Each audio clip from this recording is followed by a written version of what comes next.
ایک دفعہ ایک بادشاہ نے ایک عجیب شرط رکھ دی، آج سے جو بھی جھوٹ بولے گا اسے 5 درہم جرمانہ ادا کرنا پڑے گا۔ یہ کہہ کر بادشاہ اور وزیر بھیس بدل کر بازار نکل گئے۔ وہاں گھومتے پھرتے جب وہ تھک گئے تو ایک تاجر کے پاس جا کر بیٹھ گئے۔ بادشاہ نے تاجر سے پوچھا، تمہاری عمر کتنی ہے؟ تاجر نے کہا 20 سال۔ بادشاہ حیران ہوا کہ اس کی عمر تو زیادہ ہے لیکن یہ جھوٹ کیوں بول رہا ہے۔ بادشاہ نے دوسرا سوال کیا، تمہاری جائیداد کتنی ہے؟ تاجر نے کہا 20,000 دینار۔ بادشاہ نے تیسرا سوال پوچھا، تمہاری اولاد کتنی ہے؟ تاجر نے کہا صرف ایک لڑکا۔ پھر بادشاہ اور وزیر وہاں سے اٹھ کے چلے گئے اور محل میں پہنچنے کے بعد بادشاہ نے اس تاجر کے بارے میں ساری معلومات حاصل کرنے کے لیے کہا۔ جب بادشاہ کو تاجر کی معلومات دی گئی تو بادشاہ حیران ہو گئے اور انہوں نے اس تاجر کو محل کے اندر بلوایا۔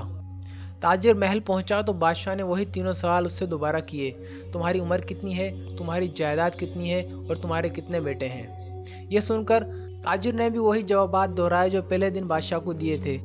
20 سال میری عمر ہے، 20,000 دینار میری جائیداد ہے اور میرا ایک بیٹا ہے۔ بادشاہ نے غصے میں کہا، تمہاری 40 سال عمر ہے، 20,000 دینار سے زیادہ تمہاری جائیداد ہے اور تمہارے 5 بیٹے ہیں۔ تم نے 3 جھوٹ بولے ہیں، تمہیں 15 دینار بطور جرمانہ ادا کرنے پڑیں گے۔ اور اپنے وزیر سے کہا کہ یہ 15 دینار بادشاہت کے خزانے میں ڈال دو۔ تاجر نے کہا، میں نے 20 سال صرف نیکی کے گزارے ہیں، اس لیے میں 20 سال کو ہی اپنی عمر سمجھتا ہوں۔